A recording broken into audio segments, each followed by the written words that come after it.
Get ready to rumble. Schilling Show Unleashed on the Seven Thunders Media Network. Former city councilor, husband, father, and community watchdog. Your host, Rob Schilling.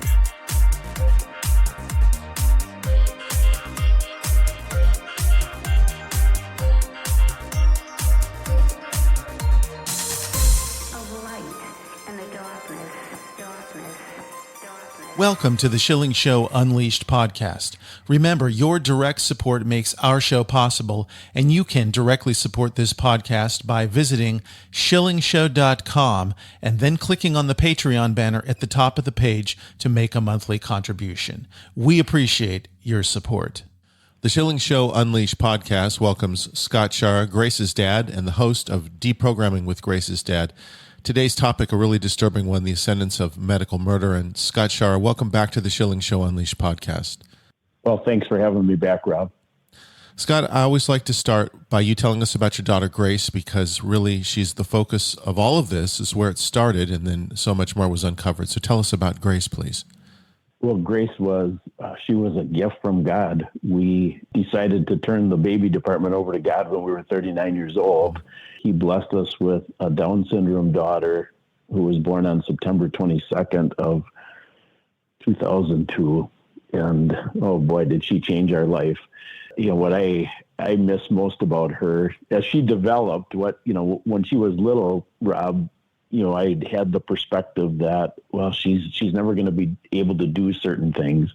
And as she grew up, my perspective completely changed. And even so much so, I thought, wow, I wish I had Down syndrome. Wow. Why? Because she was so close to God. She knew our Lord like nobody that I have ever met. She showed the love that we're supposed to show. And she just did it all the time. She was a walking angel.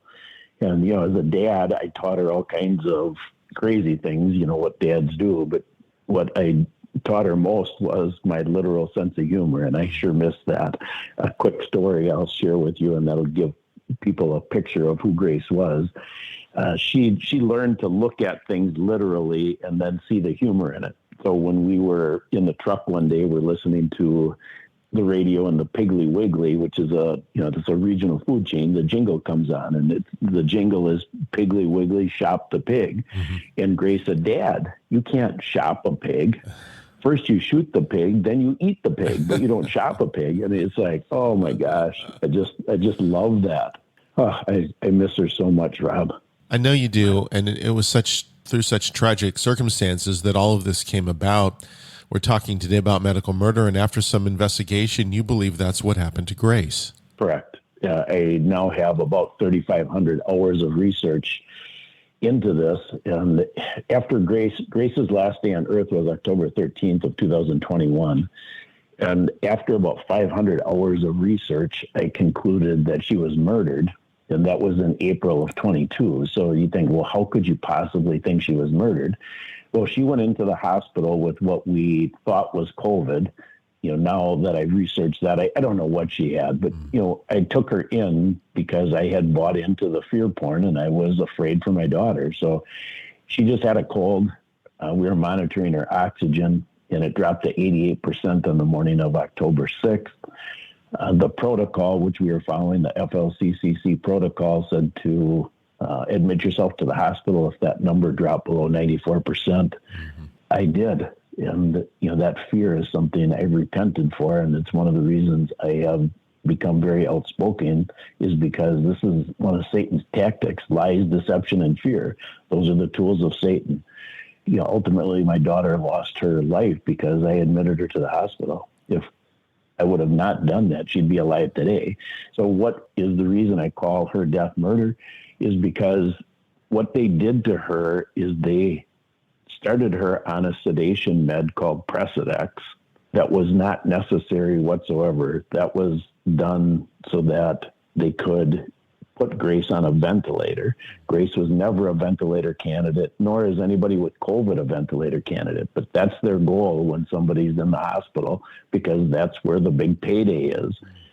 Anyway, as we move forward to her last day, and we have no idea this is even going on, the doctor called my wife, Cindy, and I the morning of her last day and said, Grace had such a good day yesterday. We should work on nutrition. And his purpose of his call, how he started the call, was he wanted pre-authorization for a ventilator. This was the 5th request, Rob, and we said no.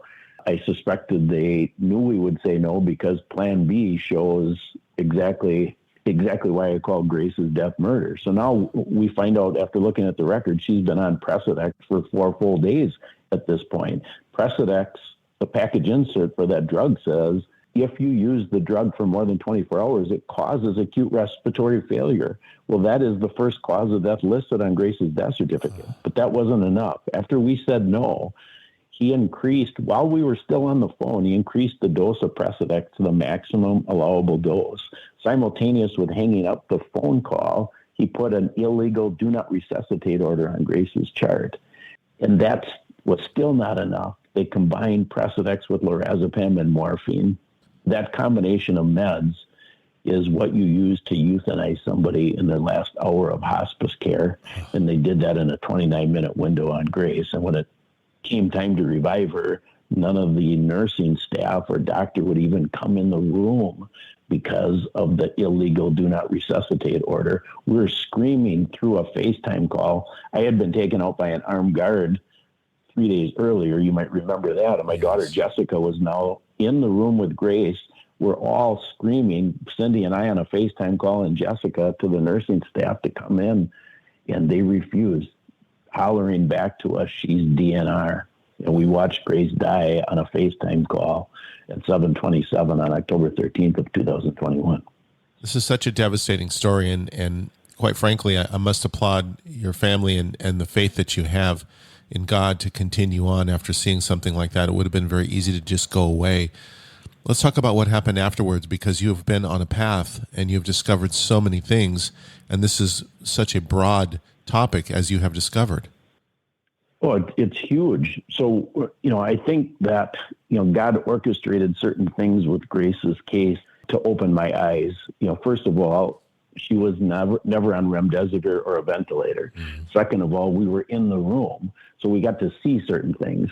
Then he's opened up the door for a lawsuit. When we jumped in, we told him, whatever doors you open, we'll walk through. Well, the lawsuit door opened up. Well, that really showed how this entire Antichrist system has been put together. She was euthanized with this med combination. That was another piece of the puzzle. So this med combination, when I start looking into it, I realize, oh my gosh, this has been going on for years through standards of care. And then the last piece, and I'm going to come back to standards of care, but the last piece is I was so sick 3 days after Grace died that I went into the hospital myself, and I just about died on October 16th. Well, that hospital turned me around in 24 hours, and I was significantly worse than Grace. So how is that possible? Well, I think it was because God wanted to show me what's possible if the medical staff has the goal to keep you alive versus the goal to kill you. Well, I want to just briefly talk about the standards of care, Rob, because this is an easy message for people to see. There's a cause for it, but it's easy for people to see because they're used to this concept of standards of care. So standards of care were introduced under the idea that we've got to control medical costs. So we're going to have these standards of care to keep costs down, et cetera. Well, that was a narrative to get CMS, Center for Medicare and Medicaid Services, involved to write the standards of care for the entire country. And they do write the standards of care for the entire country, whether you're on Medicare or Medicaid. How they do that is the reimbursement rates for all medical facilities that accept Medicare and Medicaid are determined based on their entire patient population following the standards of care. So then what's wrong with standards of care? Well, the standards of care are designed to hasten our deaths. And I'll give you a pointed example. If you had some ailment, Rob, and you saw your doctor, and the doctor says, well, why don't we do a biopsy? I'm going to explain how cancer works in the standards of care with this example. So you agree to the biopsy, And now the doctor has the results. He sits down with you and he says, the results came back positive for this cancer. And so after the shock is over, you're going to ask, well, what is the treatment protocol? What do we do? How long do I have to live? And so he says, well, we can get you scheduled for your chemo appointment next week. And then your question becomes, does my insurance pay for it? Yeah. And he says, well, of course your insurance pays for it. And I'm going to explain why your insurance pays for it. Well, the 3 standards of care that the doctor has, and the only 3 that he has, is cutting, chemo, and radiation. Cutting is the only legitimate one of those 3, assuming it's the right type of cancer and you caught it early enough. Chemo has a 2.1% success rate. Cancer has been cured. Almost all cancer has been cured, but we have been programmed to bow down to our insurance company and bow down to the white coat. The white coat is programmed that he doesn't get paid unless he follows the standards of care. And the 3 standards of care, cutting, chemo, and radiation, are the only tools in his tool chest. Mm-hmm. That's all he can offer you. Those standards of care are designed to kill you. So this fits into the much more nefarious population reduction agenda, but you can see how they're doing it. They do it with the idea of standards of care. So the person, again, they're programmed to obey the white coat, obey their insurance company. The white coat is programmed to obey the standards of care. They're going to lose their license if they don't follow the standard of care, and they get legal immunity if they do follow the standard of care. This is long before COVID. COVID opened this whole idea up for me as I become a full-time researcher. Scott, it seems as if there's some generational divide here in the medical community. I have found personally a couple of doctors who are straight-thinking, right-minded, and do not go along with this cabal. However, it does seem that almost all, if not all, of the young doctors coming up through the system are being fully indoctrinated in medical school in various ways, political and medical propaganda as well, that there's almost no choice for somebody who's out there looking for medical care that this is what's going to happen to us. Well, I think that's spot on. And, we saw with COVID what happened if there were good doctors that spoke out against the protocols. Yes. A lot of them lost their licenses. And then, the programming, there's a bigger agenda outside of the hospital murders that I'm exposing, which is the vaccine agenda. So then you brought up that these doctors are programmed. So the family practitioners today have, most of their practice is vaccination clinics. And again, going back to the programming, do we have a choice relative to vaccinations? The reality is you and I do because we're awake to it. Think through how the programming is with vaccination. So you mentioned about the young doctors. They've all been vaccinated. That's all they know is vaccinate. That's how we protect ourselves. They don't have God as a basis. How are vaccinations promoted? Well, they're promoted through, quote, viruses, end quote, to give us a fear that, oh my gosh, we've got this virus. We got to protect ourselves and our family from this virus. So we've got the virus promo that allows for the propaganda. The government can legally use propaganda against its own citizens with the repeal of Smith-Mundt Act in 2012. So then, as you just mentioned, the young doctors coming up, especially the medical system, has programmed all of them to follow vaccinate, vaccinate, vaccinate. Well, that started in 1910 with the Flexner Report. So the Flexner Report put allopathic medicine, conventional medicine, as the only training now in medical schools. All of the other non-conventional, naturopath, chiropractic, everything else is thrown under the bus and made to look like it's not trusting the science. Then we have the public fool system demands compliance. I'm still on the vaccination psyop, demands compliance. Now, for a child to go to the public fool system, he needs 80 shots. And the parents both work and they get free babysitting service, so they just go along with that compliance. So then that group of people who have been programmed, do they really have a choice? And my blunt answer is no. So I would call that, in the matrix philosophy, the blue pill lane.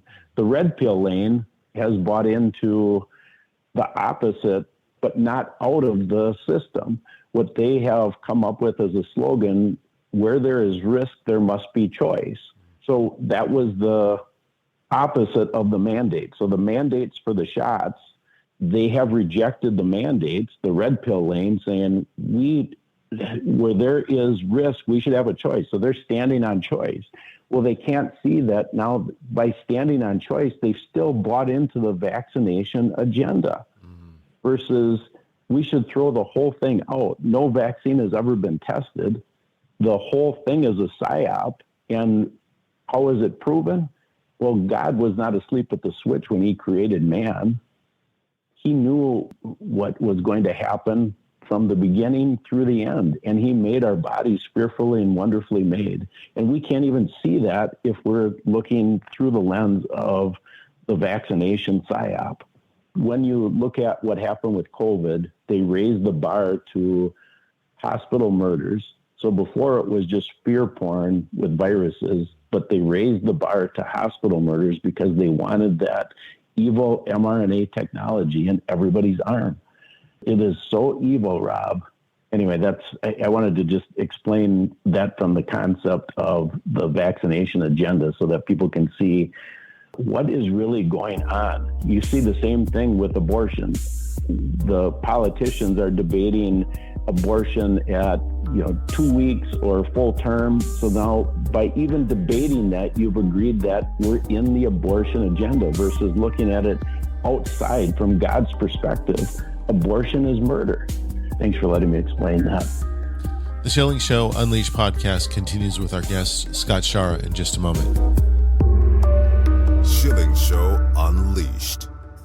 ShillingShowMedia.com is your one-stop shop for websites, audio and video production, and photography. ShillingShowMedia.com will take your project from conception to completion.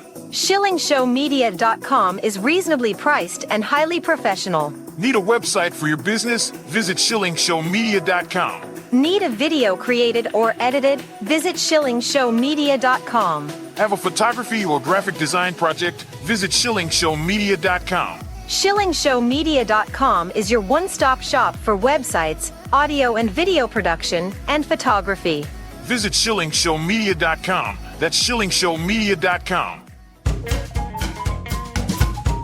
Get your fix. Schilling Show Unleashed. Scott Schara is our guest. He's Grace's dad, host of Deprogramming with Grace's dad. We're talking about the ascendance of medical murder. I want to go to the spiritual component of this. You mentioned evil and the satanic cabal that is kind of working together to destroy life, whether it's in the womb before kids are born, whether it's in the government fools, which I love your terminology there, where the kids are being robbed of their souls and all the good things that their parents are trying to instill in them, or whether it's as adults or children, they're getting these vaccinations. Tell us about how this is all working together on a spiritual level. Well, on the spiritual level, we have to peel back Revelation 13. And in Revelation 13, you see the Antichrist system pitted against the false prophet system. So Satan has two sides. Most people are not used to thinking through this lens. Yes. So the Antichrist system is evil, the false prophet system less evil. So I'll give you some examples so that we can debate this or talk about it a little bit further. When World War I happened, World War I is evil. What did we get? The League of Nations. So the League of Nations is the equivalent of less evil, false prophet. When World War II happened, we have evil, the less evil, United Nations. We're going to solve this. It's always through men solving. That's the false prophet side of Satan. We're using men. We're not going to rely on God. When September 11th happened, we got the Patriot Act. So the Patriot Act is now going to protect us. So the evil 9/11, we get the Patriot Act. With COVID, we have the virus, and I'm putting that in quotes, So we have the virus. What's the solution? The jab. So we have the evil virus, the solution, the less evil jab. So it's always this paradigm of evil versus less evil that Satan is using to control us. In the Matrix analogy, we have the blue pill versus the red pill.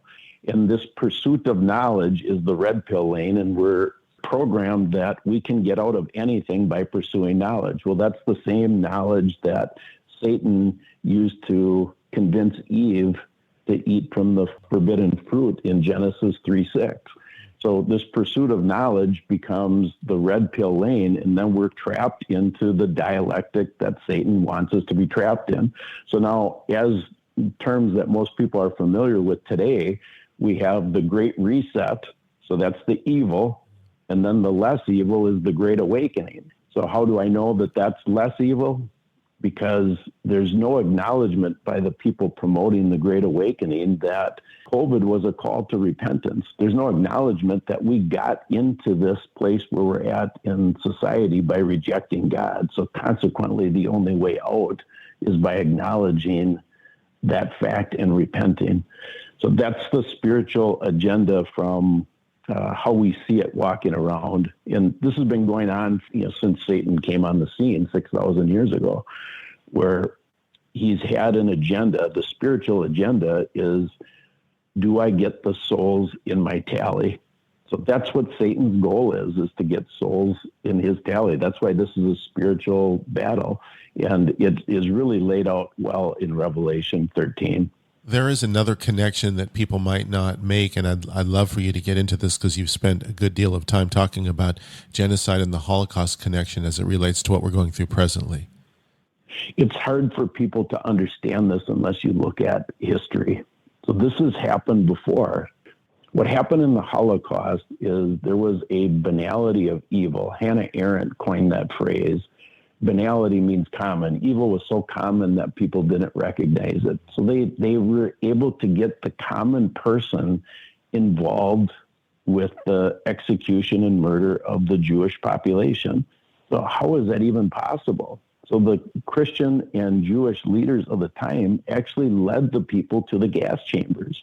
Well, that's happening literally again today. Yes. And so the banality of evil in our population, look at through the lens of COVID, the number one and number two causes of death for the 1.2 million Americans murdered in hospitals were elderly, number one, disabled, number two. Well, it was a genocide against those two population groups. So how did they pull this off? Through the banality of evil. Well, look at those two population groups through the eyes of abortion. So with Down syndrome people, 90% of Down syndrome people are aborted in the womb today in the United States of America. So how does that happen? What does the banality of evil look like? Well, the young couple gets pregnant. They go in to see the doctor. The doctor says, well, let's schedule an amniocentesis. They have no root, so they just blindly follow. They just ask, does my insurance pay for it? Yes, it does. The amniocentesis results come back. They sit down with the doctor, and he says, I suspect your son is going to have Down syndrome, and I recommend an abortion because these are all the complications that people with Down syndrome have. And the young couple just obediently respond to the doctor and abort their Down syndrome son. That's the banality of evil relative to the disabled. Well, what about the elderly? Well, when I was a kid, children took care of their parents. So they didn't just put them away in a nursing home. Nursing homes were basically non-existent in the 60s. They have become the standard of care today that as soon as mom misses the mail one day, the kids ship her off to a dementia center. And so out of sight, out of mind. And so now we've got these nursing homes expanding at the seams. And so you see the banality of evil with the elderly. So we just get rid of them. Let's put them away. So now when they're murdered through standards of care, well, they've already lived their life, that excuse. So then even bigger picture, the banality of evil has been introduced slowly but surely. It's the slippery slope through the idea of collectivism. Collectivism says that we have to worry about the good of society versus the good of the individual. And how they pulled this off through Medicare and Medicaid is Medicare and Medicaid was also non-existent in the 60s. But the government came up with this grand idea. We need to take care of the elderly and the disabled. And it is a grand idea. It's a great idea if it was true, but it was all designed to get people into that system. Right now in America, there's 135 million Americans on the system out of 330 million. That cost for the people in the system is $3 trillion a year, 50% of the annual federal budget. So what they use as the excuse to hasten the deaths of the people, which are the disabled and the elderly on Medicare and Medicaid, is the cost. It's too expensive. We've got to do something about the cost, and hastening death is the solution to the cost containment. Of course, we know that's a lie because they can print money for every conceivable evil that they come up with, but they can't take care of the elderly and the disabled, because the goal from Satan's perspective is souls in his tally. And part of that goal is to get the population down. He's convinced the minions that the earth is overpopulated, we don't have enough resources, and this whole situation I just described fits that belief system like a glove. Scott, it's very hard for people to take all of this in. It's so broad and also so deep. If someone's listening right now and wants to become involved, getting more information, and also maybe becoming active in pushing back against this, where do we go from here? Well, they can see the research that I've done on Grace's website. I have two fairly significant projects that are documented on the website. The most recent one I just finished last week, Monday, is called The Matrix Revealed, The Illusion of Choice. That's a 3-part series that's on Grace's website. And then the one that we started with about medical murder, I did a 7-part series last October called Medical Murder is the Number One Cause of Death in the United States by Design.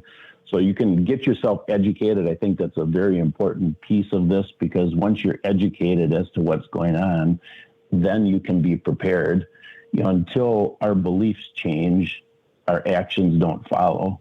So if you're just going along believing in the American dream, our government is there to take care of us, you're being fooled and you won't be prepared. So I believe the first step is changing your belief, and you change your belief by being prepared and studying what's going on. Well, then once you come to grips with what's going on, now you can take the action that God calls each one of us to do. OurAmazingGrace.net. Our, O-U-R, AmazingGrace.net. And it is by God's grace that you just haven't been crushed by all of these things that you're carrying on your shoulders, and it is amazing to watch. Scott Schara, thank you so much for joining us today on the Schilling Show Unleashed podcast.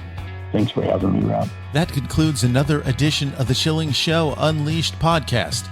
Visit us online at schillingshow.com, where you can directly support this podcast by clicking on the Patreon banner at the top of the page and making a monthly donation. Your support is essential for the continuation of the Schilling Show Unleashed podcast. Until next time.